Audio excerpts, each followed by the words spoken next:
Oi gente, tudo bem? Eu sou o Léo, professor de História da América do Brasil, e hoje nós vamos estudar, nesse primeiro vídeo, que vai ser um vídeo curto, mais ou menos de 3 minutos, e a gente vai estudar sobre o conceito de etnocentrismo.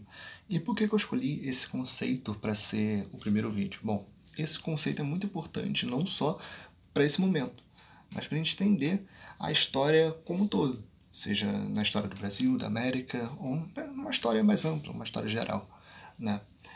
E esse conceito, o etnocentrismo, ele é a ideia justamente de uma cultura que se vê no centro das questões. Uma sociedade, uma cultura que se vê no centro do mundo, considerando a sua cultura como a certa e as outras, que são diferentes, como erradas ou inferiores.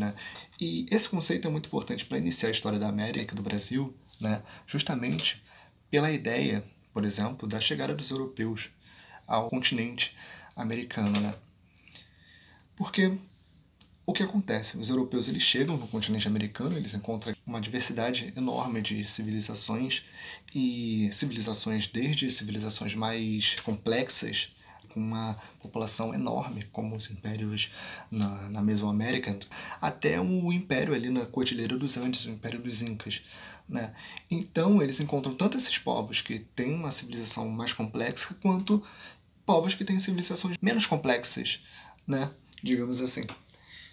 E o que vai acontecer? Eles vão, através disso, estranhar, vai ter esse estranhamento do primeiro contato, e a partir desse momento, desse primeiro contato, eles, com o olhar deles, europeu, eles irão, nesse sentido, criar uma categoria para definir, para nomear toda a gama de povos diversos, e até povos que eram uns inimigo de outros, por exemplo, numa mesma categoria, que é a categoria índio.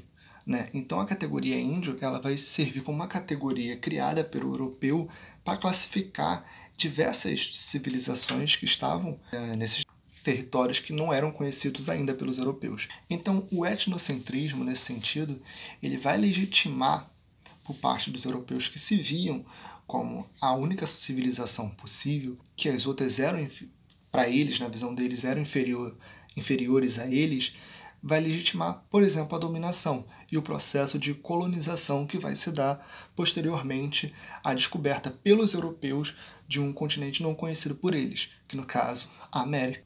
E essa questão do etnocentrismo não vai se restringir só a esse período da colonização. Nós teremos, por exemplo, o eurocentrismo, que é o etnocentrismo europeu, essa mesma ideia da cultura europeia como centro das questões. Então você vai ter esse processo do etnocentrismo europeu não só no momento da colonização, como você vai ter também posteriormente.